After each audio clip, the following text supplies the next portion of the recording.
Saludos amigos, amigas, ya estamos en la franja de radioconsultorios de la emisora cultural Universidad de Antioquia, sistema de radio educativa. Desde 1410 amplitud modulada y las estaciones FM de ese sistema en Urabá, Bajo Cauca, Magdalena, Medio, Suroeste, Oriente y Occidente, les damos una cordial bienvenida. Hablamos del radioconsultorio del Instituto de Estudios Políticos de la Universidad de Antioquia, en su versión de radio a través de las estaciones que recién mencionamos y también vía redes sociales del instituto. Una vez concluyamos nuestra emisión de los jueves 4 a 5 de la tarde. ¿Qué conversaciones necesita la paz? Es el ciclo de 10 programas, el tercero es el que presentamos en este momento, aquí en la emisora cultural. Nuestras coordinadoras académicas, Elena Sánchez e Irene Piedrahita, ambas profesoras investigadoras del Instituto de Estudios Políticos de la Universidad de Antioquia. Operación sonora, William González. Les acompaña Alexander Otálvaro Villada, dirige la emisora cultural Universidad de Antioquia, sistema de radio educativa, Beatriz Elena Mejía. Vamos a una pausa breve por demás para estar con nuestra coordinadora académica, nuestro invitado y nuestra invitada de hoy. Bienvenidos y bienvenidas. Ya estamos de vuelta en este radioconsultorio del Instituto de Estudios Políticos de la Universidad de Antioquia. Saludamos a nuestra coordinadora académica para la emisión de hoy, Eliana Sánchez, profesora investigadora del Instituto de Estudios Políticos de la Universidad de Antioquia. Profe Eliana, bienvenida, ¿cómo le va? Hola Alex, buen día, muy bien, muchas gracias. Espero que estés bien en este día de hoy. Muy bien, por fortuna. También a Natalia Cardona, una de nuestras invitadas hoy, integrante del INER, Instituto de Estudios Regionales de la Universidad de Antioquia, que nos va a acompañar. También está en diferentes espacios con nosotros en la emisora cultural. Profesora Natalia, bienvenida. Un placer contar con usted de nuevo por acá. Muchas gracias, Alex. Muchas gracias, Eliana. Me alegra mucho estar en este programa conversando con ustedes. Igualmente saludamos a Víctor Casas, integrante de Hacemos Memoria, con quien también conversaremos en el desarrollo de este espacio de hoy. Víctor, un placer contar con usted acá en la emisora. ¿Cómo le va? Hola, Alex. Buenas para vos y para la profesora Eliana y para la profesora Natalia. Profesora Eliana, hablemos del eje central, los temas que vamos a trabajar tanto con Víctor como con Natalia. Sí, Alex, bueno, pues en el marco de este ciclo radial, el programa del día de hoy lo hemos llamado Recordar para no repetir, Memorias en la Transición. Este programa en particular lo pensamos como un espacio para conversar sobre la agenda de la memoria que se ha puesto en el país desde mediados de la década del 2000 y para dialogar acerca de su importancia y de cómo el desarrollo de esta agenda ha contribuido a la no repetición. Hemos invitado a la profesora Natalia Cardona y al profesor Víctor Casas por sus experiencias también y sus reflexiones sobre estos temas. Y pues para empezar quisiera obviamente presentarlos para que nuestros oyentes conozcan también de quiénes estamos hablando y con quiénes estamos conversando hoy. La profesora Natalia Cardona Berríos, profesora del Instituto de Estudios Regionales de la Universidad de Antioquia, es politóloga de la Universidad Nacional de Colombia, sede Medellín, magíster en Psicología de la Universidad de Antioquia. Participó en el Comité de Impulso de Acciones de Memoria de la Comuna 13, en el informe Medellín, Memorias de una Guerra Urbana, y actualmente hace parte del equipo del programa radial Voces para la Memoria de la emisora cultural Universidad de Antioquia. Así que, bueno, a Natalia ya nos hemos encontrado en otros espacios y es un gusto que esté aquí, que pueda también compartirnos hoy sus reflexiones sobre este tema. Nos acompaña también Víctor Casas. El profesor Víctor es periodista de la Universidad de Antioquia, magíster en comunicación de la Universidad Nacional Autónoma de México. Actualmente es el coordinador general del proyecto Hacemos Memoria y es profesor de la Facultad de Comunicaciones y Filología de nuestra universidad. Con Víctor también es muy cercano a esta casa del Instituto de Estudios Políticos. Hemos adelantado distintos proyectos, distintas alianzas en temas de memoria y bueno, es un gusto que puedan acompañarnos hoy aquí, no solamente porque, bueno, trabajamos temas comunes, sino que somos eso, cercanos y venimos compartiendo reflexiones conjuntas sobre estos temas. Yo quisiera comenzar, pues digamos que hay una pregunta por las memorias ligadas a procesos políticos violentos que en todo caso, digamos, en nuestro país es relativamente reciente, ¿cierto? Al menos en el ámbito académico, pues por eso estamos poniendo como ese momento de reflexión desde mediados de la década del 2000, no desconociendo que hay ejercicios de memoria y reflexiones sobre la memoria previos a esta década. Particularmente en Colombia, digamos que lo ubicamos en el año 2000, ese auge de los estudios e iniciativas de memoria, en buena parte activados también por el proceso de desmovilización, desarme y reinserción de los grupos paramilitares que inicia en el año 2003 y que, digamos, se aúna con la Ley de Justicia y Paz en el 2005. Digamos que en la lectura que venimos haciendo, en la reflexión pues en la que varios coincidimos frente al tema, ese contexto, digamos, en el que empieza ese auge de la pregunta y de las iniciativas de memoria, supuso una serie de desafíos teóricos y metodológicos para abordar el estudio de la memoria y los temas que lentamente fueron apareciendo en la agenda de investigación. En ese sentido, y yo quisiera como que empezáramos esta conversación con Natalia y con Víctor, pues como que nos contaran también cuál ha sido su acercamiento al tema de la memoria y cómo llegan a la reflexión de este tema, ¿cierto? Creo que ahí confluyen siempre muchos asuntos que no solamente pasan por el orden académico, profesional, sino también en muchas ocasiones experiencias o trayectorias personales que nos llevan a reflexionar sobre el tema de la memoria. Entonces quisiera que empezáramos compartiendo un poco sobre las experiencias de Víctor y Natalia. Así que les doy la palabra. ¿Quién quiere iniciar con esta primera pregunta? Bueno, profesora Eliana, voy a saltar yo y voy a empezar un poco respondiendo a esa pregunta que tiene que ver con cómo me acerqué por primera vez a este tema, precisamente en esa época en la que mencionas. Estoy hablando de 2006, 2007, 2008, acompañando a la profesora Patricia Nieto, que es la directora de Hacemos Memoria, en un ejercicio, en unos talleres de escritura que se llamaron los talleres de escritura de su puño y letra, que eran unos ejercicios con víctimas del conflicto armado, un trabajo de escritura y de construcción de relatos autobiográficos. Fueron tres ejercicios en tres momentos distintos, procesos relativamente largos que dieron como resultado tres publicaciones que las personas pueden encontrar de manera libre en internet y también pues en distintas bibliotecas de la ciudad. Esos tres libros que salen de estos talleres que se llamaron De su puño y letra son pues también, si se quiere, el origen de lo que ahora es Hacemos Memoria, pues porque la profesora Patricia Nieto empieza con ese trabajo con víctimas, luego esto lo lleva a un siguiente nivel cuando analiza esas historias que víctimas del conflicto armado elaboraron en estos talleres, los analiza para su tesis doctoral, y posterior a su tesis doctoral es que surge en 2014 el proyecto Hacemos Memoria, que pues en un inicio, el equipo inicial, pues éramos personas que habíamos participado con la profesora Patricia Nieto en estos talleres de escritura. Entonces, me parece interesante la pregunta por cómo nos acercamos al tema, porque pues digamos que coincide con ese boom por los ejercicios de memoria en la ciudad de Medellín. Muchas gracias, Víctor. Nati, cuéntanos tú cómo llegas a este tema, cuál ha sido tu acercamiento al estudio de la memoria. Bueno, les cuento que en realidad mi primer acercamiento como a temas de memoria estuvo más cercano, fue como asuntos de memoria cultural. Entonces estuve como apoyando una investigación sobre la memoria cultural de Barbosa, pues ahí hice un rol como de asistente y desde ahí empezó como mi fascinación por conocer la memoria y todo lo que a partir de ejercicios de memoria se podía descubrir y se podía leer del presente y se podía proyectar.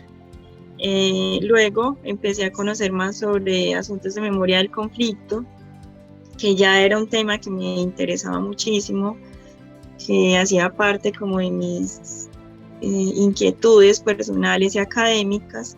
Entonces como que ya se unieron dos temas que me gustaban, que me inquietaban, ya pensando más en clave de memoria del conflicto, pero también memorias de la sobrevivencia, memorias como más soterradas, era un asunto que me llamaba mucho la atención. Tuve la posibilidad desde el grupo de investigación en el que yo estaba en ese momento, el grupo de conflictos y violencias, de hacer parte del Comité de Impulso de Acciones de Memoria de la Comuna 13 y desde allí desarrollar algunas acciones como las conmemoraciones de la Operación Orión en octubre, de Mariscal en mayo, acciones de denuncia y también de demanda porque se reconocieran las victimizaciones y en todo el tema de la desaparición forzada en la escombrera y los performances y todas las activaciones que se desarrollaban en el marco de estas conmemoraciones. Entonces de ahí pues acompañamos la planeación y ejecución de varias de ellas.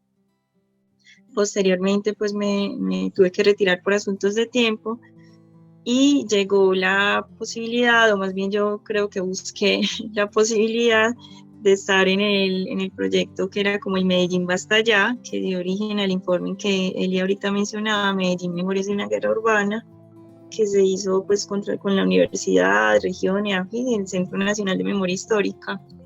Allí estuvimos trabajando en particular en el componente de acciones de resistencia, pues como de respuestas que tuvo la sociedad ante la violencia en Medellín, y también me permitió como descubrir darle un giro, como que siempre había estado muy centrada en las memorias de la victimización, del dolor, y acá entonces tuve la posibilidad de acercarme de manera más directa como a esos asuntos y la sociedad que ha hecho y pues cómo hemos logrado superar todo esto y sobrevivir. Entonces ahí fue como otro camino también muy interesante, del cual habían unos indicios, por supuesto, en el Comité de Impulso de Acciones de Memoria de la Comuna 13, pues porque todas estas acciones también eran de resistencia y de denuncia en las que allí hacíamos, también porque en esa época hicimos una línea del tiempo sobre hechos victimizantes y también sobre resistencias que hubo en la comuna, y vino como a completarse luego y ampliarse mucho más con este ejercicio del informe Medellín Memorias de una Guerra Urbana. Y en la actualidad participo del programa radial, que es también de la emisora cultural Universidad de Antioquia, desde la seccional Oriente, que se llama Voces para la Memoria. Y ahí pues ha sido un espacio principalmente de conversación, de construir y tener en cuenta como algunas memorias que las personas nos quieren contar, otras que se convierte el programa radial como en un espacio para ellas empezar a reconstruirlas, pero en todo caso ha sido como darle otra mirada también muy interesante a los procesos de memoria. Muchas memorias, muchos de los relatos tienen que ver también con violencias o con el conflicto armado, pero también hay memorias culturales, memorias de defensa del territorio y otro tipo pues de ejercicios de memoria. También pensar en cómo se está haciendo memoria, cuáles son esos trabajos por la memoria, ha sido muy interesante desde el programa radial. Muchas gracias, Nati. Ahí pones un tema que en todo caso, bueno, nos vincula y que también para la reflexión que estamos haciendo hoy, pues digamos que nos estamos refiriendo a eso, una memoria que está muy ligada, a una agenda de memoria que está muy ligada a esa forma en que comprendemos nuestro pasado violento reciente, ¿cierto? Pero también esas formas, digamos, en que encontramos nuevas maneras de narrar justamente ese pasado, de narrar también las resistencias y las sobrevivencias, y bueno, un campo que en todo caso, digamos que puede que inicie en esa reflexión sobre el conflicto armado, pero que empieza a ampliarse y a expandirse también a otras dimensiones de justamente analizar o comprender esa memoria ligada al pasado violento. Y ahí yo quisiera que Víctor nos contara un poco cómo se vincula el proyecto Hacemos Memoria, esa agenda de memoria desde el periodismo, cómo ha sido esa experiencia, ¿cierto? Porque digamos es también otro lugar de la reflexión el periodismo, digamos, en ese sentido ha venido haciendo, pues al menos en el caso particular de Hacemos Memoria, ha venido haciendo un aporte muy interesante a esos estudios de la memoria, a esas otras formas de narrar, ¿cierto? Y hacer trabajos por la memoria. Y quisiera, Víctor, que pudieras contarnos un poco ya particularmente esa experiencia, ¿cierto? Cómo se ha venido dando y bueno, como esas reflexiones y aprendizajes que ha supuesto también para el proyecto. Sí, Eliana, pues yo creo que una particularidad del ejercicio que ha desarrollado Hacemos Memoria desde 2014, que es construcción o aportes a las memorias desde el periodismo, tiene que ver con un ejercicio con una metodología de periodismo participativo que hemos desarrollado en varios municipios, principalmente en el oriente antioqueño y también en algunas comunas de Medellín. Y digamos que la estrategia consiste en crear grupos en los que periodistas de los medios alternativos, de los medios comunitarios en estos municipios, líderes y lideresas sociales, integrantes de las organizaciones de víctimas y personas interesadas en la construcción de memorias en sus municipios se unan y de manera participativa construyan productos periodísticos. Lo convencional en el periodismo es que nosotros como periodistas vamos a los municipios, entrevistamos a las personas son nuestras fuentes y nosotros volvemos a las redacciones, a las emisoras, a los canales y nosotros producimos los contenidos. Digamos que el giro que proponemos desde Hacemos Memoria es hacer un periodismo participativo en el que las víctimas, las organizaciones sociales dejen de ser fuentes y pasen a ser coproductoras de los relatos. Ejercicios como estos los desarrollamos, por ejemplo, en el municipio de Granada, en el municipio de El Carmen de Viboral, en el municipio de San Carlos, también en el oriente antioqueño, con grupos muy distintos, porque por ejemplo en el caso de Granada y en el caso del Carmen de Viboral estábamos trabajando con periodistas, víctimas, miembros de la comunidad. En el caso de San Carlos estábamos trabajando con jóvenes, que eso nos dio un reto adicional, pero creo que son ejercicios que han resultado muy interesantes, primero por hacer ese cambio en la manera de concebir la producción de contenidos periodísticos y también porque tal vez sin proponérnoslo hemos creado unos lazos en la comunidad para que haya una relación tal vez más cercana entre los medios de comunicación que hay en estos municipios con las organizaciones de víctimas o con líderes y lideresas sociales. Entonces, creo que ese ha sido tal vez como uno de los aportes más importantes que hemos hecho. Y bueno, digamos que es una estrategia que se puede replicar en muchos escenarios. Lo hemos hecho en los municipios que mencionaba ahorita, también en Sonsón. Pero bueno, pero pues también ha representado para nosotros muchos retos porque cada municipio es un contexto relativamente distinto, los intereses de las comunidades son muy distintos. Y ahí hay otro asunto bien interesante y es nosotros como periodistas, pero además como universidad, no vamos a imponerle a la comunidad qué recordar, sino que después de un proceso de sensibilización y de formación son las comunidades las que deciden qué quieren contar, qué historias tal vez están más silenciadas y a partir de eso también quiénes son las personas que van a contar esas historias, cuáles son los personajes de las historias, cuáles son los escenarios que se construyen, cuáles son esas transformaciones que se van a evidenciar en las historias. Entonces eso creo yo que ha sido como un aporte muy clave de Hacemos Memoria. Y luego está, bueno, otra iniciativa que empezamos en 2018, que fue la investigación sobre violencias y resistencias al interior de la Universidad de Antioquia, que desarrollamos en alianza con el Instituto de Estudios Políticos y con la Escuela Interamericana de Bibliotecología, y que es un proceso para construir las memorias de nosotros como Universidad de Antioquia, para preguntarnos un poco, bueno, qué ha pasado en el último medio siglo en la universidad, y cuáles son esas violencias, esas violencias asociadas al conflicto armado, y ese ejercicio al que empezamos en 2018 es, si se quiere, una consecuencia de ese trabajo que habíamos desarrollado en los municipios, porque fue precisamente ese trabajo en Granada, en Sonsón, en El Carmen, en San Carlos, en la comuna nororiental y noroccidental de Medellín, lo que nos lleva a nosotros, como Hacemos Memoria, a decir, bueno, nosotros estamos haciendo el ejercicio con las comunidades de construir sus memorias y deberíamos también hacer el trabajo en la propia casa.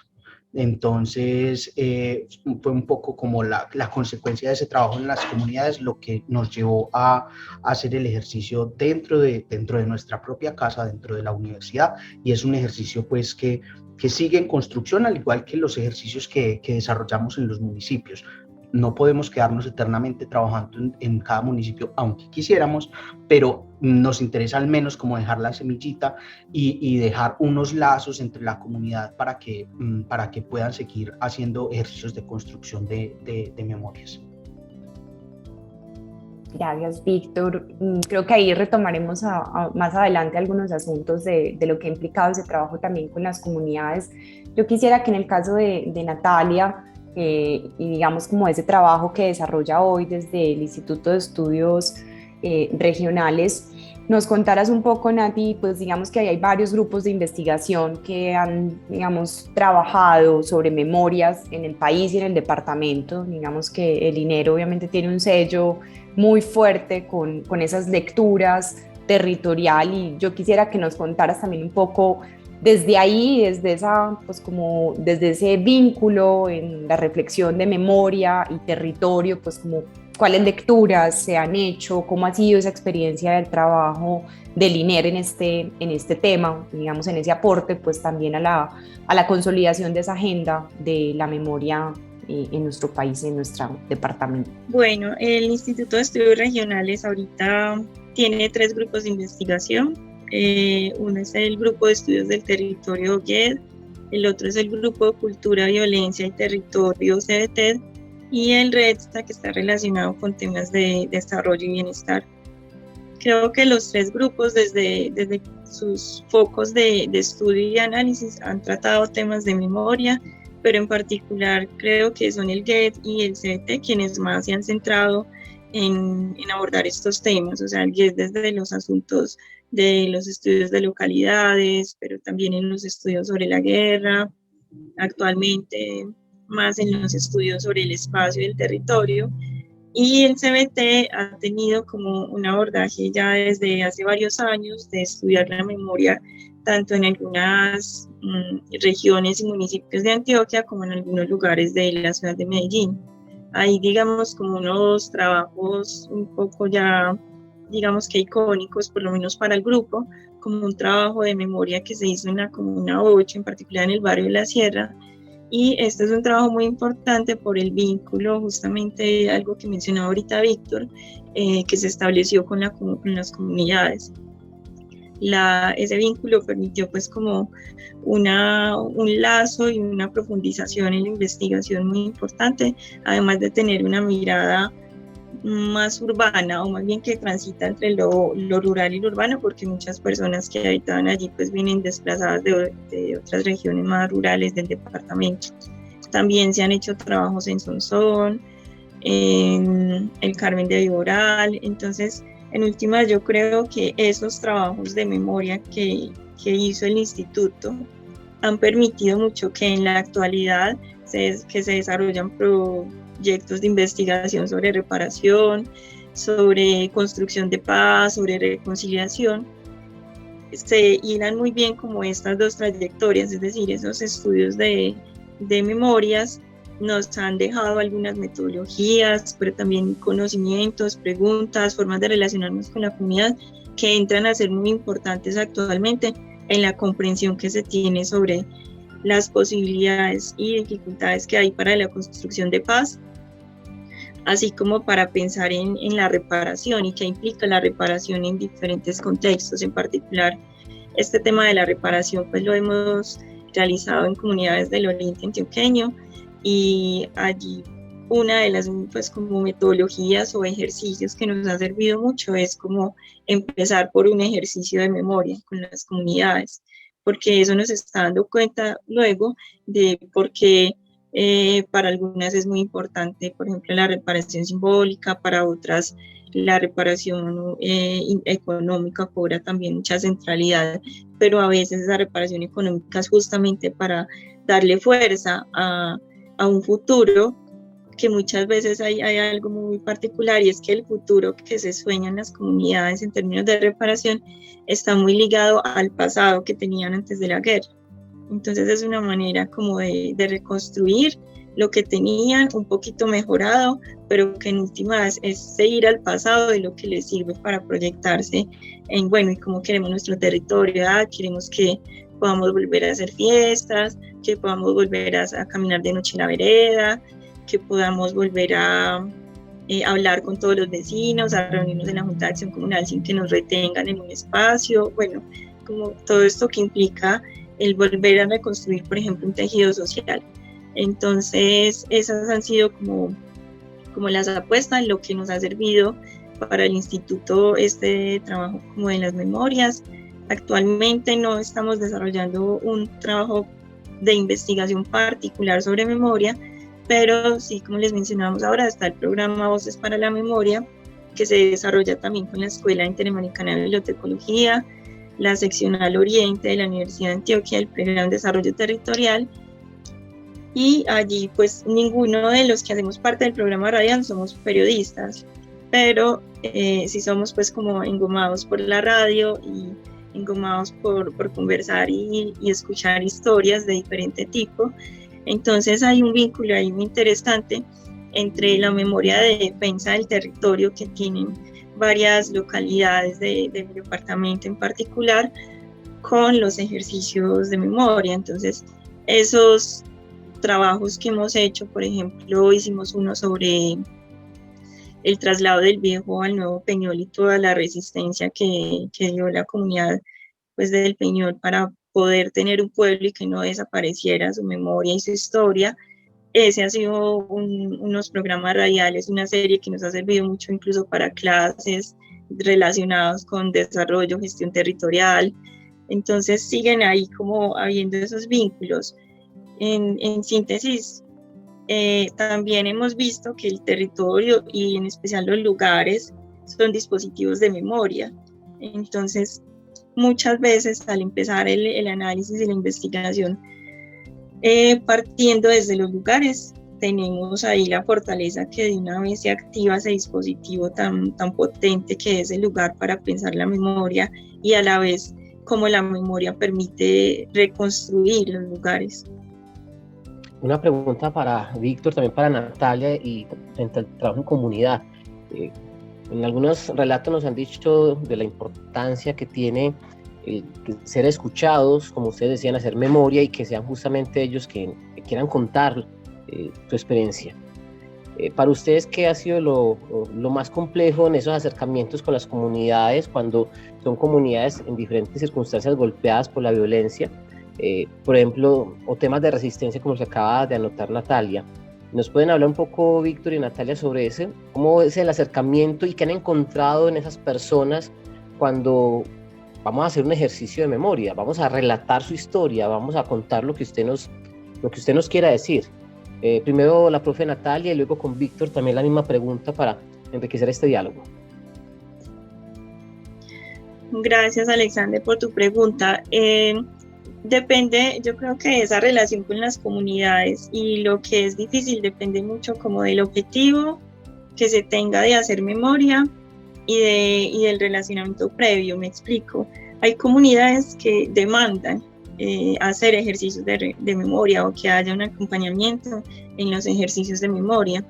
Hay otras a las que nosotros desde la academia llegamos y tratamos de ser, por supuesto, lo más respetuosos posibles, pero también quizás las personas no se habían preguntado por qué era importante hacer memoria. Entonces, en un principio, es como un ejercicio de sensibilización, pues nosotros sí queremos hacer memoria, Y ha sido muy difícil en particular porque hay comunidades, la mayoría, por lo menos en las que yo he trabajado, que están muy necesitadas justamente de reparación, que todavía viven los efectos de las victimizaciones que sufrieron por el conflicto armado, pero que tienen una precariedad económica muy grande. Entonces centran mucho su expectativa es como en asuntos más, venga, y esto nos va a servir para un proyecto productivo, o esto aporta a la reparación, porque además hay mucha confusión entre tantas instituciones que a veces van a las comunidades y tantas dependencias que tiene el Estado, que a veces se confunden en las comunidades. Entonces al inicio hay como un escepticismo como, ¿y hacer memoria para qué? Pues yo necesito ahorita levantar la finca, o yo necesito ahorita es que me digan en verdad cómo hago yo para encontrar a mi hijo, pues que para qué es la memoria. Pero también eso hace parte de lo bonito, y es que luego terminamos propiciando entre las comunidades y nosotros como una nueva comprensión, cada vez es como una nueva comprensión de por qué importa la memoria en determinados territorios, sin ser por supuesto una imposición. Entonces a veces una de las cosas más difíciles es esa, como la frustración de no poder aportar más allá de esas otras expectativas que tienen las personas.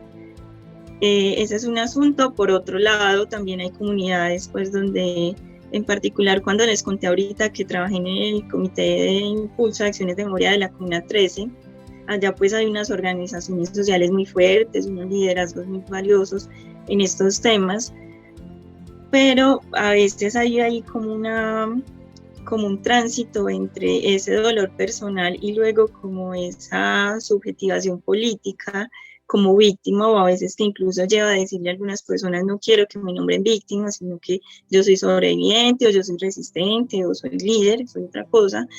Y a veces se lleva ese discurso, entonces uno empieza como, bueno, parece que este es el discurso de la organización, pero cuando entras a trabajar ya con, digamos, las bases de la organización, el darse cuenta que ese discurso no permea a todas las personas, que hay muchos duelos ahí por el oral, que el dolor está pues todavía muy vivo, que hacen un taller y la persona puede entrar como en una crisis socioemocional o emocional. Esas cosas son también muy, muy difíciles y lo confrontan a uno, y creo que también confrontan como a esos liderazgos que insisten en que no nos vean como pobrecitos, no nos vean como víctimas, ya salimos de eso, tenemos ahora una lucha, una reivindicación, una exigencia al Estado, etcétera, un discurso muy político, pero y el dolor de las personas, que pues ese dolor no se puede invisibilizar en medio de esa denuncia política. Creo incluso que también debería ser parte, porque justamente también es como de las afectaciones que hay allí.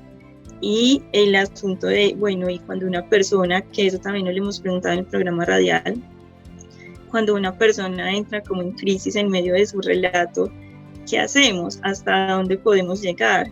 En teoría uno diría como, bueno, entonces no preguntes o no abras temas que no seas capaz de cerrar, pero es que a veces los temas aparecen. O sea, usted le puede preguntar a la señora, no sé, por el proyecto productivo Aguacates, y la persona entrar en una crisis quizás porque ese era el sueño de su hijo, que le asesinaron, y no era la intención de uno como escarbar esa herida.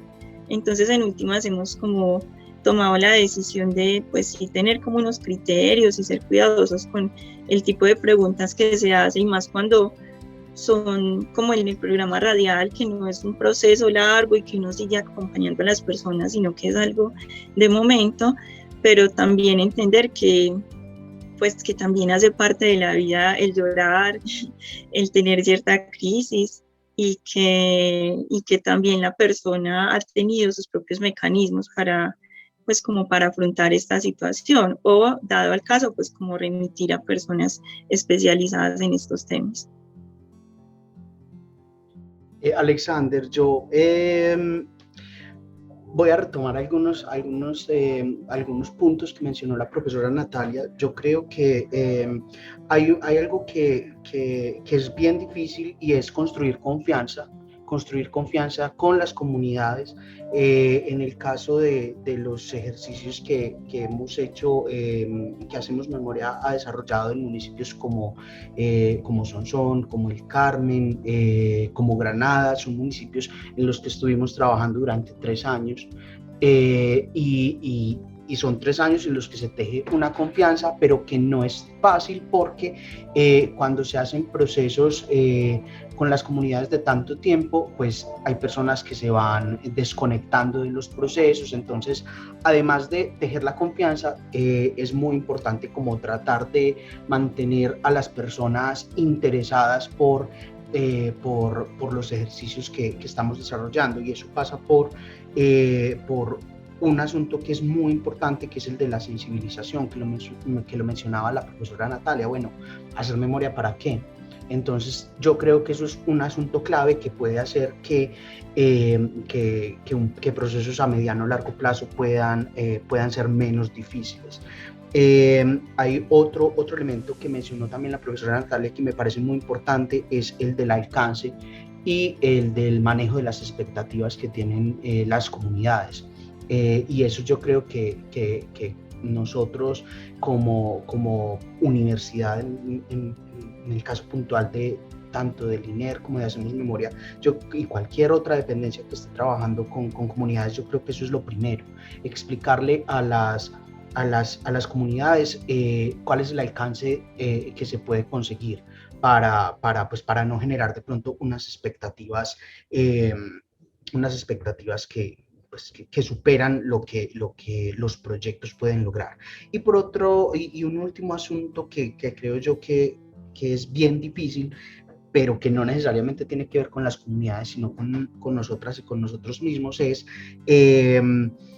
un poco aprender a romper nuestras propias expectativas. ¿Por qué? Porque en muchas ocasiones nos acercamos a las comunidades con unas expectativas y las comunidades nos rompen un poco el guión que teníamos planeado. Entonces, por ejemplo, en el caso del trabajo que desarrollamos nosotros en San Carlos, que era con jóvenes, con niños y jóvenes, pues teníamos pensado unos ejercicios muy sencillos de, bueno, vamos a contar un poco sobre la historia de sus comunidades, y son los jóvenes los que terminan proponiéndonos a nosotros, no, es que nosotros queremos contar la historia de las hidroeléctricas y cómo las hidroeléctricas están poniendo en riesgo a mi papá, a mi tío, a mi abuelo que se dedican a la pesca. Entonces ahí a nosotros como investigadores, como periodistas, como universidad, un poco nos sacan de nuestra zona digamos, una zona de confort que habíamos pensado en cómo trabajar, y nos hacen repensar todo un proceso. O en el caso, por ejemplo, de Sonsón, que uno de los ejercicios que desarrollamos allá fue un documental sobre la masacre de La Primera, que precisamente la semana pasada, a principios de junio se cumplieron 20 años de esa masacre, y no pensábamos que ese fuera a ser el tema que la comunidad quería trabajar. Y terminó siendo muy difícil porque era un acontecimiento muy silenciado en el municipio, pero al final del proceso fue muy retador y fue muy satisfactorio, no solo para nosotros, sino también para la comunidad y para las víctimas que pudieron, después de mucho tiempo, hablar de un asunto del que no se hablaba en Sonsón. Y finalmente, un poco en relación con esto de gestionar la frustración de nosotros cuando hacemos ejercicios, cuando queremos hacer ejercicios de construcción de memorias con las comunidades. Recuerdo cuando estaba iniciando Hacemos Memoria, nosotros desarrollamos un diagnóstico de medios de comunicación en todo el departamento, y empezamos un trabajo de acercamiento con periodistas y comunicadores de Urabá, porque queríamos y consideramos muy importante pues hacer ejercicios de construcción de memorias en Urabá. Queríamos hacerlo con periodistas, pero después de varios acercamientos y de un par de actividades presenciales, identificamos que no era posible, que no era el momento para hacer ejercicios con los periodistas en Urabá, porque había roces y disputas entre las personas, y dijimos, bueno, tenemos toda la intención, todas las ganas de hacer un ejercicio con periodistas en Urabá, pero este no es el momento. Entonces, yo creo que nosotros, que trabajar con la memoria es también encontrar el momento adecuado para hacerlo. No siempre es la memoria es muy importante, pero no siempre es el momento correcto para hacerlo y no debe ser una imposición. Yo ahí quisiera pues como aprovechar que digamos se sitúa tanto en Natalia como en Víctor esa idea de lo que la memoria nos ha también puesto, nos ha dado la posibilidad de generar un diálogo con actores sociales, comunitarios, instituciones, ¿cierto? Ahí hay digamos como la universidad puesta en relación con otros en el sentido de pensar esos ejercicios de memoria y de las expectativas que, por ejemplo, esto genera, a veces en clave puede ser incluso como de ese sentido de reparación, ¿cierto? Más desde lo simbólico y demás, pero también incluso a veces como las expectativas que se pueden generar en términos de la no repetición, pues como de estar avanzando, y esto lo quiero vincular porque pues estamos aquí en esta idea de pensarnos qué conversaciones necesita la paz, ¿cierto? Y digamos que ahí hay un asunto importante con miras a ese proceso de construcción de paz sobre las garantías de no repetición y cómo estos ejercicios de memoria posibilitan o construyen o contribuyen mejor a pues como a ese propósito, ¿cierto? De la no repetición. No sé de qué manera, pues digamos ya esto es un asunto, si se quiere, más reflexivo también de lo que han hecho, de las iniciativas que han acompañado, de los proyectos que han acompañado, cómo esto ha contribuido a la no repetición, ¿cierto? Cómo eso empieza, digamos, a generar otros relatos, otras miradas, posibilidades con esos que trabajamos y que hacemos memoria. Entonces, Nati, quisiera que iniciaras de pronto contándonos un poquito en esa reflexión y luego Víctor también para avanzar en esa reflexión. Yo creo que en ese tema de la no repetición, pues es de los grandes retos que tenemos ahorita, si queremos hablar como de construcción de paz, porque aparecen nuevas amenazas. O sea, ahorita que escuchaba a Víctor, estaba recordando que actualmente en el Instituto desarrollamos un proyecto de investigación sobre apuestas y escenarios transicionales, y lo hacemos en 2 territorios, pues en Argelia y en Anorí.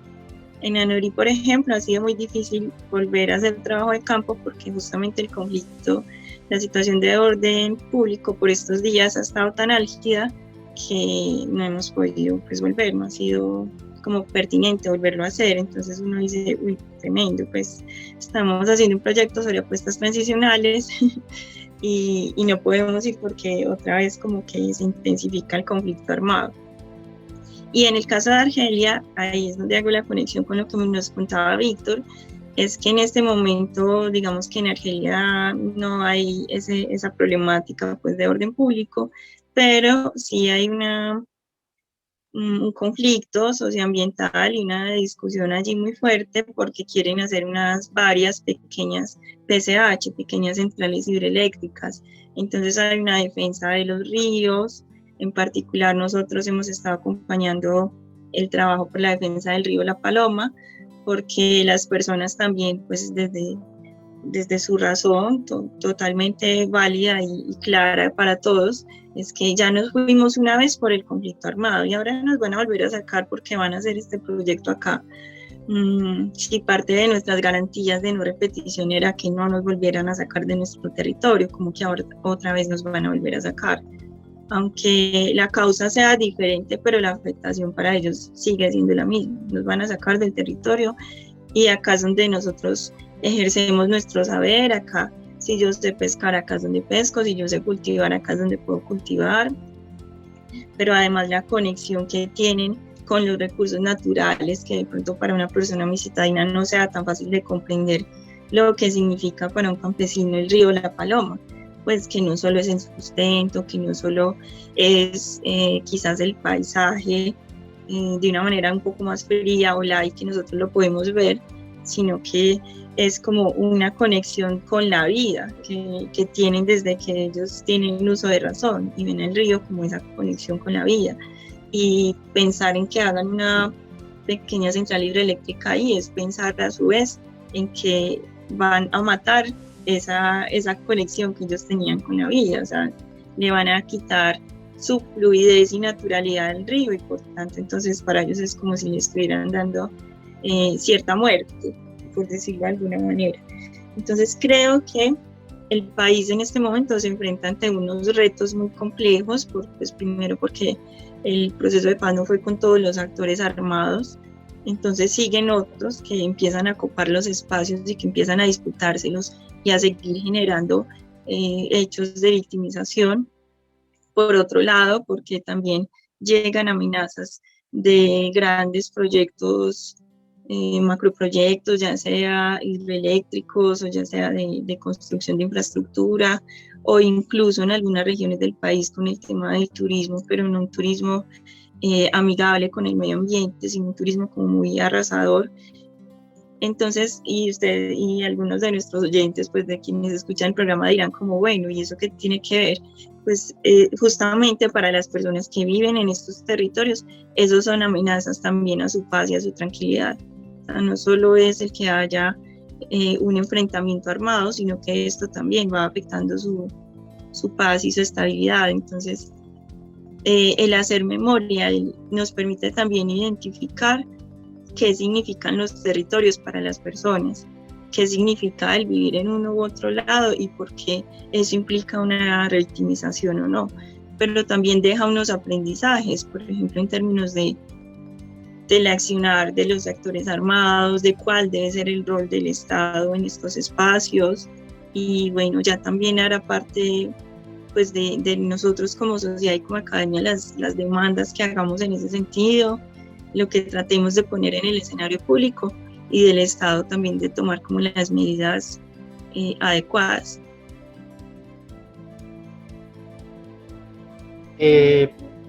Profesora Eliana, pues a ver, frente a las garantías de no repetición, yo tengo como varias ideas. Uno, bueno, sí, entender las garantías de no repetición como uno de los principios básicos de la reparación a las víctimas, pero yo creo que, bueno, esas garantías de no repetición son principalmente un deber del Estado, y creo que nosotros como academia o como sociedad civil, nuestro deber debe ser un poco vigilar al Estado para que implemente las políticas públicas encaminadas a esa no repetición, que pues, personalmente en el caso colombiano eso de la no repetición me resulta un asunto un poco utópico, porque pues garantizarle a las víctimas que no verán vulnerados sus derechos nuevamente pasa por resolver causas de los orígenes de los conflictos. Entonces, por ejemplo, el asunto de la distribución de las tierras, o lo que mencionaba la profesora Natalia de los desplazamientos que se han producido en este país por proyectos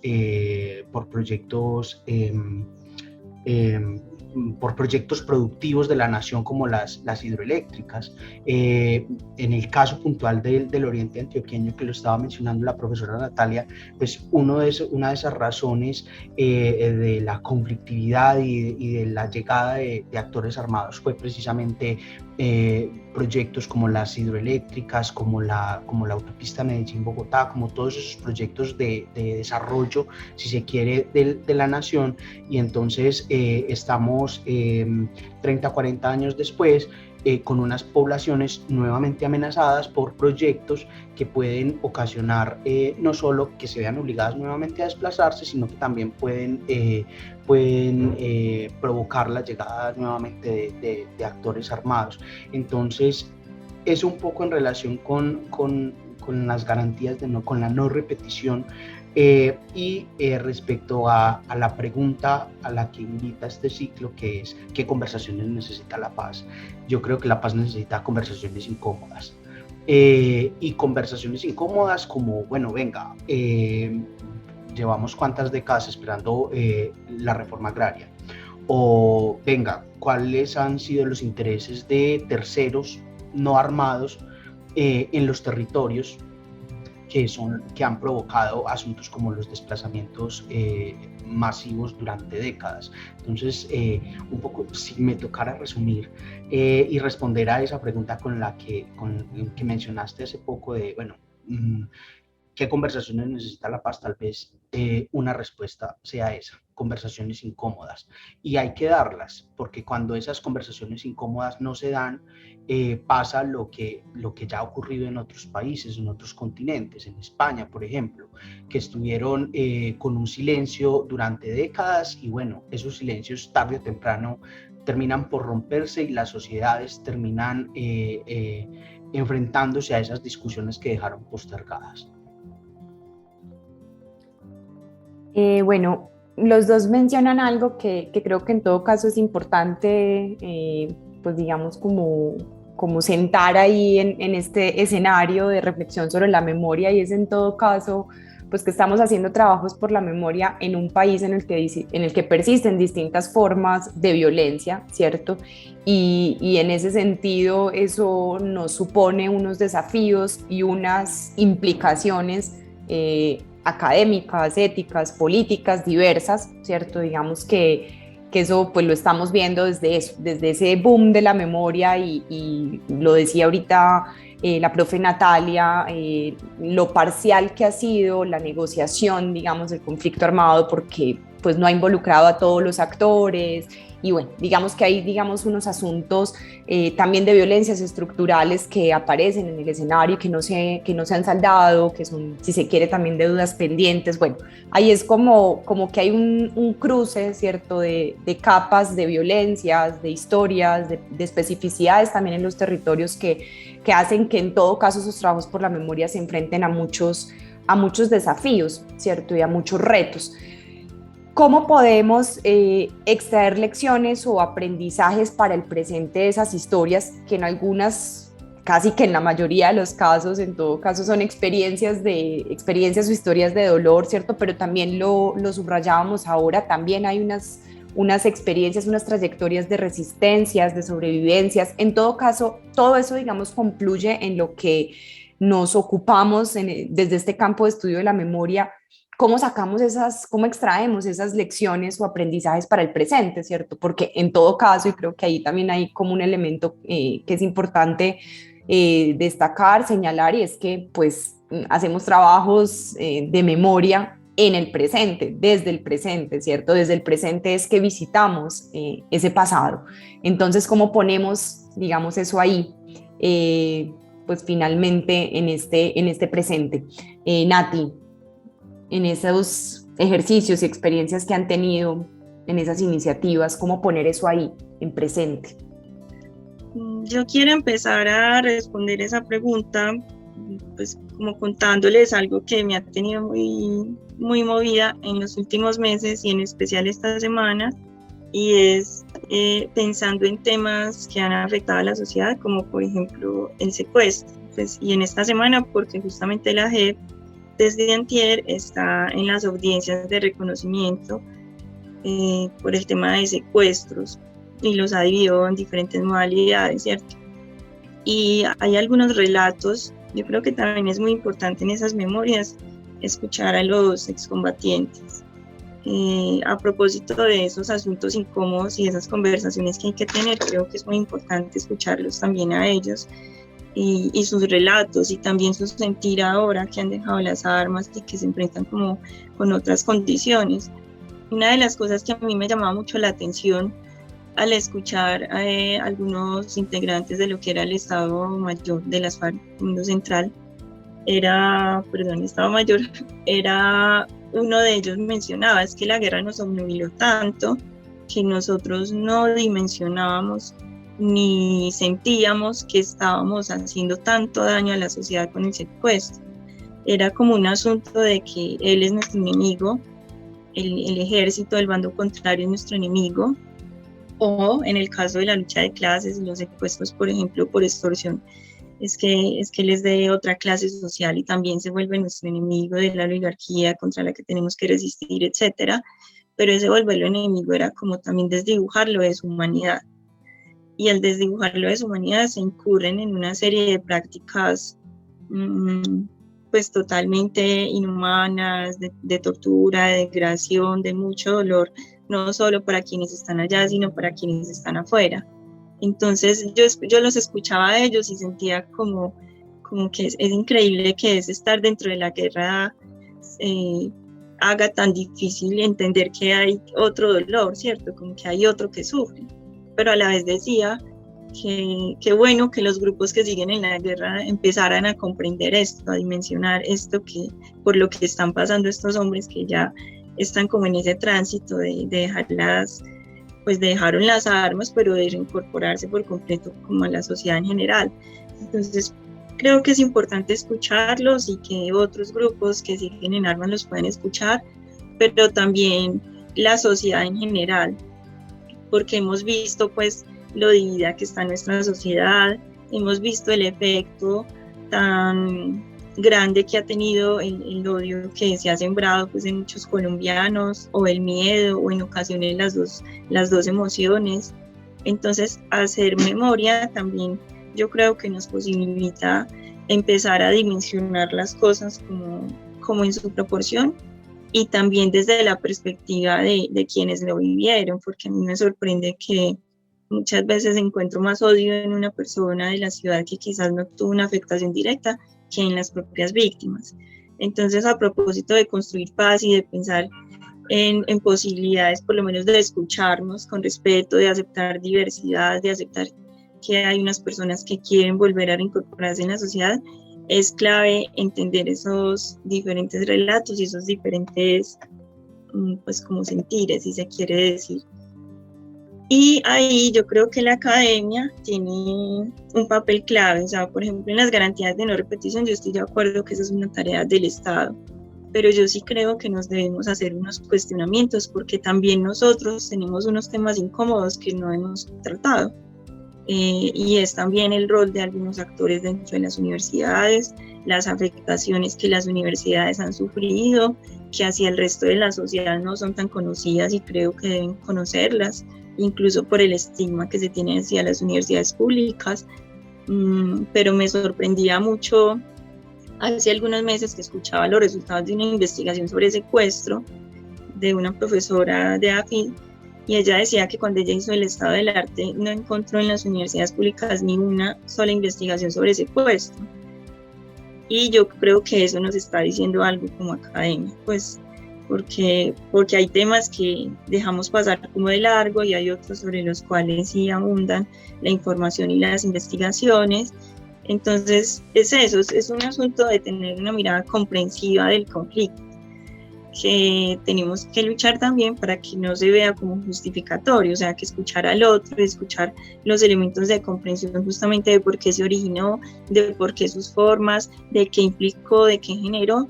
En ese sentido no estamos justificando, pero sí necesitamos comprenderlo, y la comprensión se hace desde el presente y se hace justamente haciendo memoria de ese pasado, porque si no, creo que va a ser bien complejo tratar de en realidad transitar o empezar a transitar hacia otro tipo de sociedad. Profesora Eliana, yo ahí quisiera empezar, antes de pasar un poco a responder la pregunta, porque me parece muy interesante algo que mencionaste, y es lo que nos diferencia a nosotros de otros contextos, y ese hacer memoria en medio de conflictos y en medio de procesos de transición. En países como Argentina, en Chile, en Guatemala, en España, el grueso de ejercicios de memoria se dieron ya en procesos de transición. En España incluso varias décadas después, mientras que nosotros, yo creo que eso es una particularidad bien importante del caso colombiano. Aquí hay ejercicios de construcción de memorias cuando las balas todavía están sonando, y recuerdo pues como que volviendo un poco hacia atrás, pensando en ejercicios que las mismas comunidades han impulsado. Pienso, por ejemplo, en el Museo Itinerante en los Montes de María, que es una iniciativa que, si la memoria no me falla, es de mediados de los 90. O, por ejemplo, este lugar de memoria en Trujillo, en el Valle del Cauca, para las víctimas de la masacre de Trujillo, que fue entre el 89 y 94, es un lugar de memoria que se consolida en 2002. mucho antes de eso que podríamos llamar como ese boom de las memorias en este país que se da, pues como lo mencionaba en un principio, a partir de la Ley de Justicia y Paz, y bueno, y luego se refuerza con la Ley de Víctimas y Restitución de Tierras. Entonces quería mencionar como eso porque me parece que es algo bien importante y que es una particularidad del caso colombiano. Y ya pasando como a la pregunta que nos hacías por las lecciones y los aprendizajes como desde el presente, yo creo, y voy a hablar ya como periodista, nosotros como periodistas tal vez debemos no limitarnos a las conmemoraciones en los medios de comunicación. Cuando se hacen contenidos periodísticos en clave de memoria, lo más común es ver conmemoraciones. Entonces, hoy se cumplen tantos años de tal acontecimiento, pero ¿eso para qué? O sea, ¿para qué me sirve simplemente recordar por recordar? Sí, es muy importante recordar eso, pero ¿cómo podemos hacer como periodistas para pasar de las conmemoraciones a, por ejemplo, las analogías históricas o los contextos históricos? Entendiendo las analogías históricas como un poco esos hechos, esos acontecimientos del pasado, cómo nos sirven para comprender acontecimientos que ocurren hoy con actores diferentes. Y los contextos históricos, entendiendo, digamos que cuando hablamos de contextos históricos en el periodismo, es ayudar a la comprensión para que la ciudadanía entienda cómo llegamos hasta aquí. Es decir, en muchos casos hablamos, por ejemplo,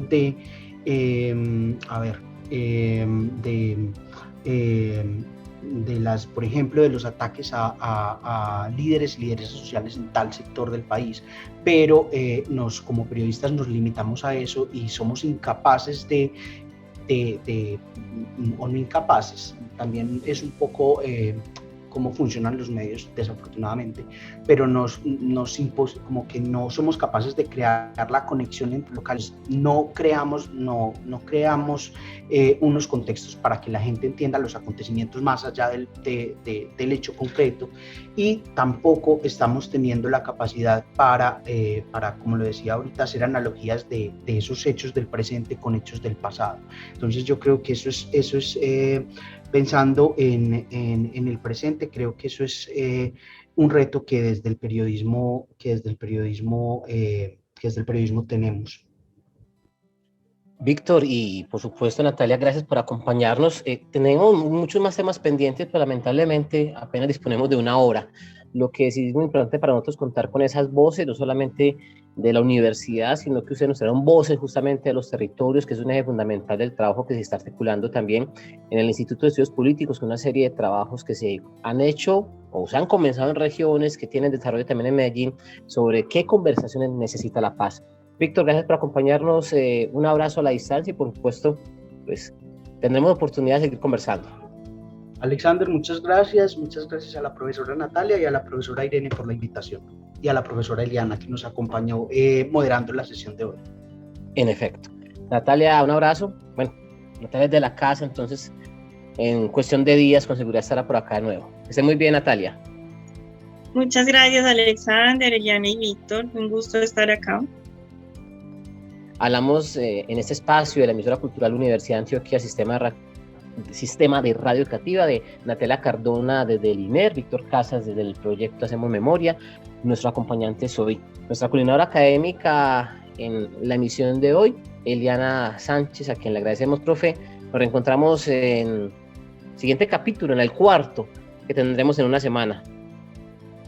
Muchas gracias, Alexander, y por supuesto nos seguimos encontrando en este ciclo para que sigamos reflexionando qué conversaciones necesita la paz. Que estén muy bien, Nati, Víctor, muchas gracias por aceptar esta invitación.